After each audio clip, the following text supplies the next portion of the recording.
अस्सलाम वालेकुम स्टूडेंट्स। आज का हमारा लेक्चर है फर्स्ट ईयर क्लास का exercise 3.5 question number 3। Most of the students are having problem in echelon form. कि एचिलॉन फॉर्म वो कहते हैं कि सॉल्व करना उनके लिए काफ़ी मुश्किल है। आज आपको मैं बताता हूँ कि how to make it very easy. कि एचिलॉन फॉर्म से हम क्वेश्चन को सॉल्व भी करेंगे और बहुत ज़्यादा इजी तरीके से हो जाएगा। ये वाला हिस्सा रफ के लिए यूज़ करूँगा और इस हिस्से को हम यूज़ करते हैं क्वेश्चन के सोल्यूशन के लिए। द पहला step, first of all we have to write it in the form of matrix form. Matrix form में जब लिखेंगे, फर्स्ट आपके पास जो कॉलम है, फर्स्ट कॉलम के जो कोफिशिएंट है वो किसके, x1 के। तो पहले हम लिख लेते हैं x1 के कोफिशिएंट्स क्या है, 1 2 5, 1 2 and 5। Second column coefficient of x2। x2 के कोफिशिएंट हमारे पास क्या है बेटा, -2 3 and -4। -2 3 and 4, sorry -4। Minus plus की जहां मिस्टेक हो तो आप जरूर बताएंगे, ठीक है, बी अटेंटिव। फिर आपके पास x3 के कोफिशिएंट है -2 1 -3, -2 1 एंड -3। एक दो दोबारा चेक कर लेते हैं, 1 2 5 1 2 5। आपने भी करना है। समटाइम्स ये होता है एक माइनस नहीं लगाते हम स्टार्ट करने, सवाल हमारा गलत हो जाता है।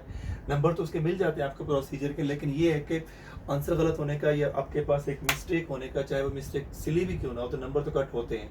तो लिहाजा आप एक दफा चेक कर लिया करेंगे, ठीक है। अब -2 3 -4 पॉजिटिव साइन हो तो हम नहीं लिखा करते फर्स्ट नंबर के साथ, ये सेकंड में भी हो। नेगेटिव हो तो लाजमी लिखते हैं, -2 1 -3। इक्वल साइन को इंडिकेट करने के लिए यहाँ पे हम ये साइन यूज कर देते हैं, ताकि ये इंडिकेट करेगा कि इक्वल साइन के बाद वाले जो नंबर्स हैं वो क्या है, -1 1 एंड 1।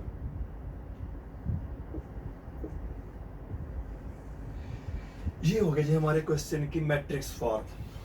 शिफ्ट कर दिया, बहुत इजी वे है। हमने करना क्या है वो भी आपको बता देता हूँ, जो हमने स्टेप्स करने हैं। एचिलॉन फॉर्म होती क्या है, एचिलॉन फॉर्म में हमने सॉल्व कैसे करना है। एचिलॉन फॉर्म बेटा आपके पास ये है, जिसको मैं मार्कअप कर रहा हूँ कि that is a main diagonal.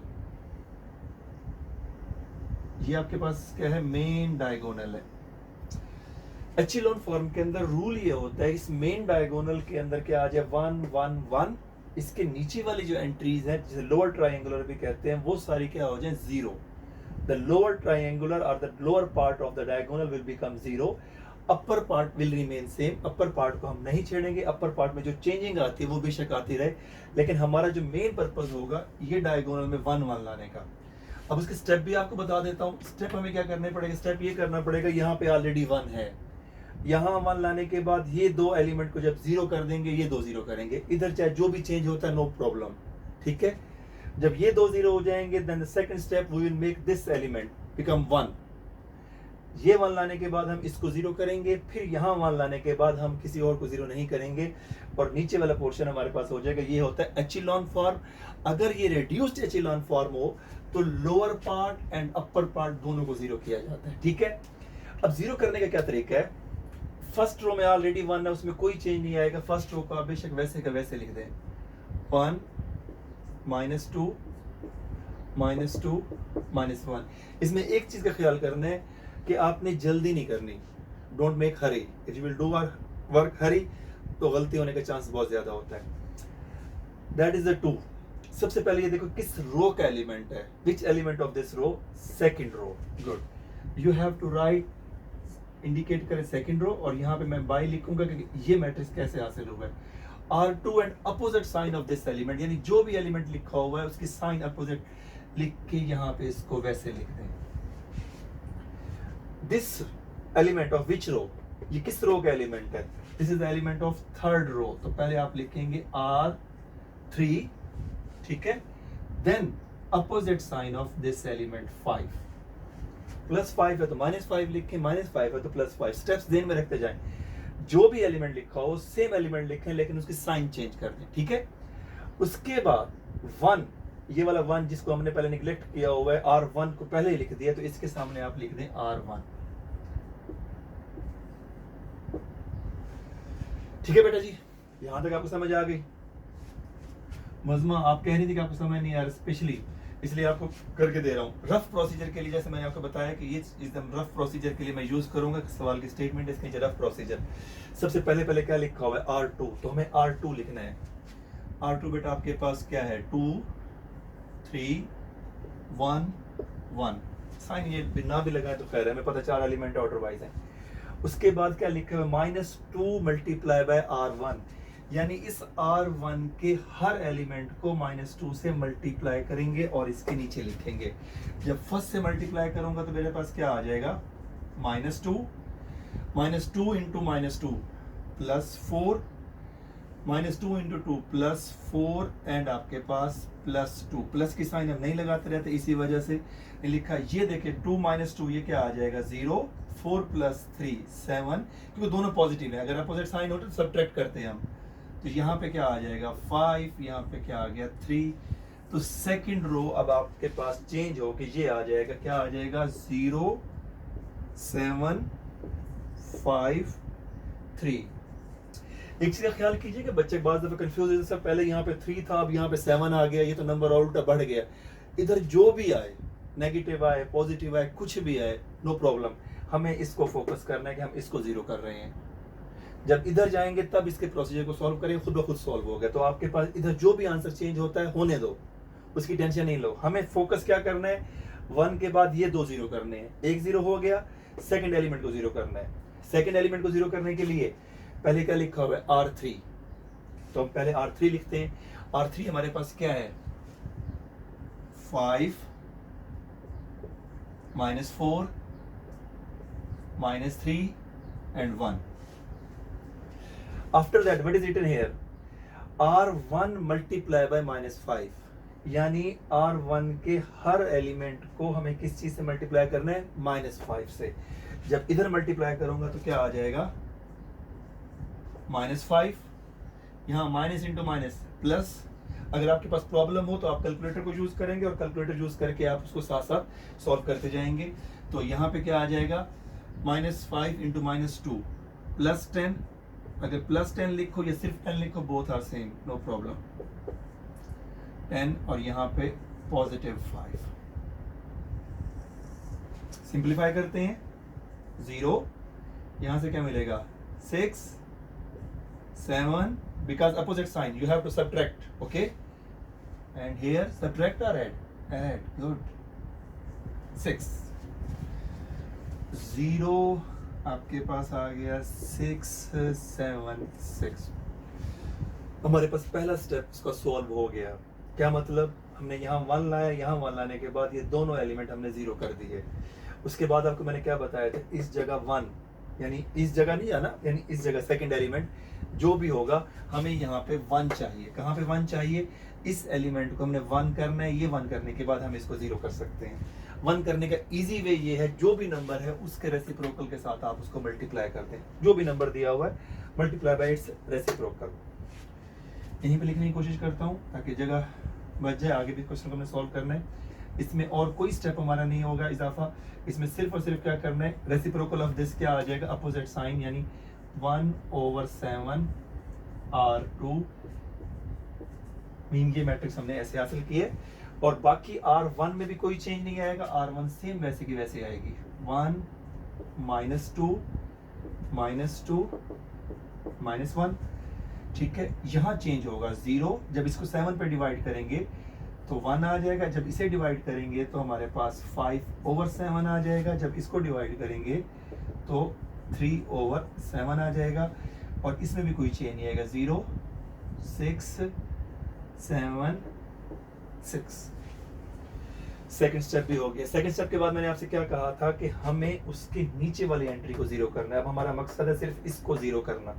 इसको 0 कर लेंगे, उसके बाद इसको 1 करेंगे, यानी यहाँ जो चेंज आएगा वो आने दें। इसको हम करेंगे 1 करने के बाद एचिलॉन फॉर्म का काम पूरा हो जाएगा। जैसे मैंने आपको पहले बताया था, ये हमारा रफ प्रोसीजर है। इस रफ प्रोसेस को मैं रब करता हूँ ताकि मुझे आगे वाला ये काम कर सकूं। आप रफ प्रोसीजर के बगैर इस सवाल को मत सॉल्व कीजिएगा। रफ प्रोसीजर के बगैर अगर ये क्वेश्चन आपने सॉल्व किया तो फिर आपके पास गलती के चांस ज्यादा हो जाएगा बेटा, ठीक है, इसी का ख्याल कीजिएगा। अब हमें जब ये करना है तो पहले इसके लिए जो ज़ीरो करने के लिए जो प्रोसीजर मैंने आपको बताया उस प्रोसीजर को हम अप्लाई करते हैं।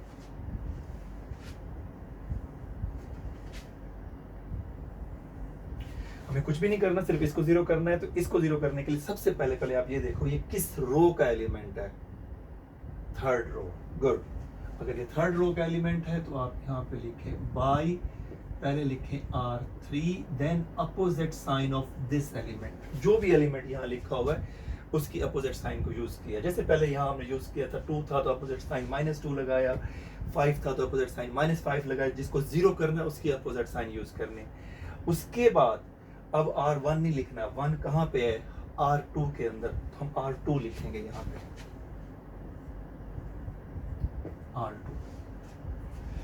चेंज किस में आएगा, चेंज आपके पास आएगा इसके अंदर R3 के अंदर, क्योंकि जिसमें से निकल रहा है उसमें चेंज आएगा। ठीक है, यहाँ पे जैसे चेंज किस में आया था, चेंज R2 में आया था और R3 में आया था, क्योंकि जिसमें से माइनस हो रहा है तो उसको फर्क पड़ रहा है। ठीक है, तो अब आपके पास वहां भी चेंज किस में आएगा, R3 में आएगा। First 2 rows same to same आप लिख दें विदाउट एनी चेंज, 1 -2 -2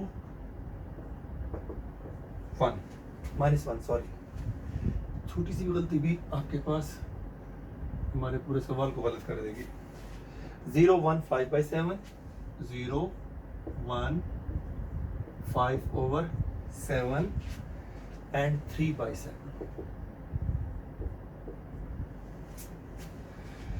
इसको नहीं लिखना, because we have to simplify this, then change, जो हमारे पास आंसर चेंज आएगा वो लिखेंगे। सबसे पहले क्या लिखा हुआ है, R3, तो हम यहाँ पे R3 लिखते हैं बेटा, 0 6 7 6। उसके बाद हमने क्या किया है, वहां पे देखें -6R2, यानी इसके हर एलिमेंट को -6 से मल्टीप्लाई करना है। जब हम इसको मल्टीप्लाई करते हैं 0 × -6, 0, क्योंकि इसलिए हमने 0 किया था कि पीछे कोई चेंज नहीं आएगा। इसको -6 से मल्टीप्लाई करेंगे तो क्या आ जाएगा, -6।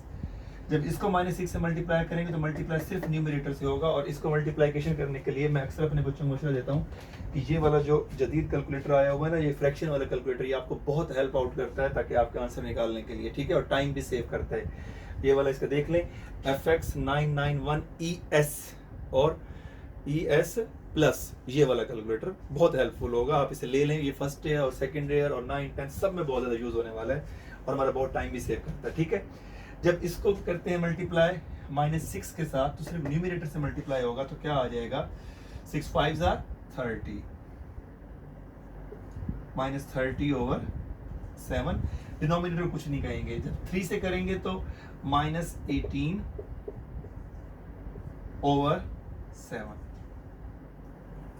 अक्सर स्टूडेंट यहाँ पे आके कंफ्यूज हो जाते हैं इस तरह के सिंप्लीफिकेशन के अंदर। जब फ्रैक्शन आ जाए, कोई ऐसा मसला नहीं है। 7 × 7 49 होता है, 49 - 30 आप करेंगे तो 19 आ जाएगा। और इस कैलकुलेटर पे कैसे करेंगे, इस कैलकुलेटर पे आपने लिखना है पहले, जैसे आपके पास मैं दिखाता हूँ।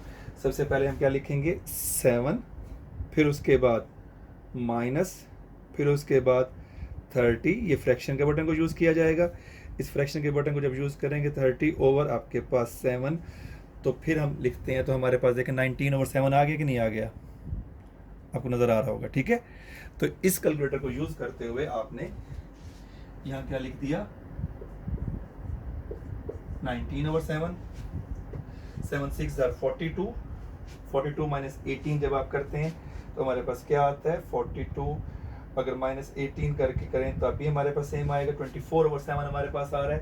लेकिन फिर भी आप इसको कैलकुलेटर पे अगर वेरीफाई करना चाहते हैं तो 6 आपके पास -18 ओवर आपके पास 7, 24/7। इसलिए मैं कह रहा हूँ कि अगर यहाँ पे एक छोटी सी भी मिस्टेक होगी हमारे पास प्लस माइनस की, तो हमारा आगे सवाल पूरा गलत हो जाएगा। तो आप केयर के साथ कैलकुलेटर के साथ वेरीफाई करते हुए चलें। 0 0, यहाँ भी 0 आ गया, यहाँ भी 0 आ गया, यहाँ आ गया 19/7 और 24/7। जैसे मैंने आपको बताया था, हम अपने मकसद के ऊपर सही जा रहे हैं। 1 ला के ये 2 0 किया, फिर यहाँ 1 लेके आए, ये 1 लाने के बाद हमने ये वाला एलिमेंट 0 कर दिया। अब हमारा प्रोसीजर क्या है, हमने क्या करना है, वी नीड 1 हेयर। इधर 1 नहीं, यानी इधर जो भी एलिमेंट होगा यहाँ 1 चाहिए हमें। यहाँ 1 लाने के लिए हम वही सेम प्रोसीजर अप्लाई करेंगे जो हमने यहाँ 1 लाने के लिए किया था। क्या प्रोसीजर अप्लाई किया था यहाँ 1 लाने के लिए बेटा हमने? Good, multiply by it's reciprocal.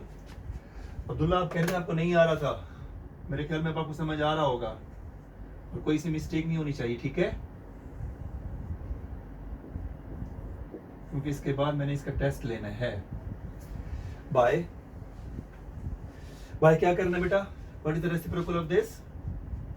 7/19। Good. किस रो के अंदर लिखूं? R3।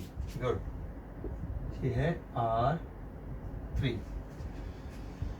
मैं ऐसे फील कर रहा हूं कि मेरी क्लास मेरे सामने बैठी हुई है और आप भी ऐसे फील करें कि आप खुद इस वक्त लेक्चर में मौजूद हैं और साथ साथ मुझे रिप्लाई कर जब मैं आपसे सवाल पूछूं, ठीक है? ताकि पता चले कि आपका सवाल कितने % ठीक आ रहे हैं, ठीक है बेटा जी? 1 -2 -2 -1। अगर मजे की बात देखो, पहली रो में स्टार्ट से लेके अभी तक कोई चेंज नहीं आएगा, ना ही आना था, क्योंकि हमारे पास फोकस नीचे वाला करना था। इसमें कोई चेंज नहीं आएगा। कब? एचिलॉन फॉर्म के अंदर। सेकंड रो में भी कोई चेंज नहीं आएगा। 0 1 5/7 एंड 3/7। चेंज किस में आएगा? R3 के अंदर। गुड। R3 में क्या चेंज आएगा बेटा? R3 में हमने कहा कि 7/19 से मल्टीप्लाई करें। पहले दो तो वैसे 0 से मल्टीप्लाई करेंगे 0 हो जाएगा। यहाँ बेशक आप आंखें बंद करके भी लिख दो 1, तो आपके पास एक्सेप्टेबल होगा जब भी रेसिप्रोकल से मल्टीप्लाई करते हैं। इधर मल्टीप्लाई करने से पहले थोड़ा सा एक दफ़ा अपने आप को वेरीफाई कर लिया करें फ्रैक्शन के टर्म में, खास तौर पर जब ये 24/7 आपने मल्टीप्लाई किया 7 ओवर किससे? 19 से, तो 7 से क्या हो रहा है? कैंसिल, और हमारे पास क्या आ रहा है? 24/19।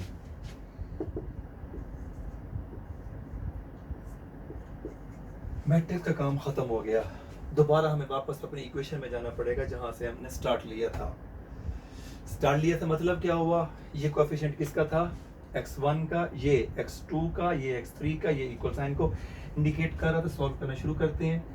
x1 -2x2 -2x3 is equal to -1। ठीक, यहाँ पे x1 की 0 हो चुका है, यहाँ x2 सिर्फ आएगा और वो भी पॉजिटिव स्टार्ट में हो तो लिखने की जरूरत नहीं है। फिर प्लस आप क्या लिखेंगे बेटा? 5/7। ये किसका कोएफिशिएंट था? x3 का। गुड, x3, और यहाँ पे क्या आ जाएगा? 3/7। x1 का कोएफिशिएंट 0, x2 का भी 0, तो ये किसका कोएफिशिएंट था? x3 का। Good, x3 is equal to 24/19। मजे की बात ये कि हमारे पास एक आंसर तो आ गया। अब इस आंसर की हेल्प से हम बाकी आंसर निकालेंगे। कैसे निकालेंगे? इसको मैं नेम दे देता हूं ताकि आपके पास कंफ्यूजन खत्म हो जाए। इसको इक्वेशन नंबर मैं 1 का नाम दे देता हूं, इसको इक्वेशन नंबर 2 का नाम दे देते हैं और इसको इक्वेशन नंबर 3 का नाम देते हैं। हमने करना क्या है कि x3 की वैल्यू उठा के, यानी पुट इक्वेशन 3 इन इक्वेशन 2 में करेंगे, तो x3 के साथ सिंप्लीफाई करेंगे, then we will get the answer of x2। जब x2 और x3 की वैल्यू आ जाएगी वो जाके पुट करेंगे इक्वेशन नंबर 1 में, सिंप्लीफाई करेंगे और हमारे पास आ जाएगा आंसर x1 का। ये जो पुट करने वाला प्रोसीजर होता है, इस मेथड को कहते क्या है बेटा? What is the name of this method? Good, substitution method. क्या कहते हैं? Substitution method. तो पहला काम हमने क्या करना है कि पुट इक्वेशन 3 इन 2 आप लिख लेंगे। मेरे पास अगर जगह नहीं है, मैं इसलिए डायरेक्ट पुट करना चाह रहा हूं। आपने लिखना है पहले पुट इक्वेशन 2 इन इक्वेशन 3 या put the value of x3 in equation 2, दोनों चीजें सही हैं। 5/7 यहाँ वैल्यू हमने पुट करनी है x3 की। x3 की वैल्यू क्या है बेटा? 24/19 इज इक्वल टू 3/7। आगे ना हमारे इस कैलकुलेटर का इस्तेमाल, जैसे मैंने बताया था, इस कैलकुलेटर का इस्तेमाल हमें करना पड़ेगा और अच्छा खासा करना पड़ेगा। हम लिखते हैं जब 5/7 multiply 24/19 24/19 then what we will get the answer 120 over 133। आपने भी कैलकुलेटर पे करना है, बाकी वो एलसीएम शेलसीएम ये मल्टीप्लाई करके इधर से ख्याल करना है, अपना टाइम वेस्ट नहीं करना, टाइम को सेव करना है। फर्स्ट ईयर के स्टूडेंट मैं एक स्टेप डायरेक्ट करना चाह रहा हूँ, जगह मेरे पास कम है, कर लूँ इसको सीधा उठा के उस तरफ लेता जाऊँ, माइनस कर दूँ तो x2 इज इक्वल टू, आप एक स्टेप मैं डायरेक्ट कर रहा हूँ और बता भी रहा हूँ 3/7। ये जो इसका आंसर आया 120 ओवर 133 आपको नजर आ रहा होगा। ये आंसर जब उस तरफ जाएगा, यहाँ प्लस है तो उस तरफ जाके क्या हो जाएगा बेटा, माइनस 120 ओवर 133। कैलकुलेटर से ही इसका आगे का आंसर निकालते हैं। इसको जब सिंपलीफाई करेंगे तो क्या आता है, पहले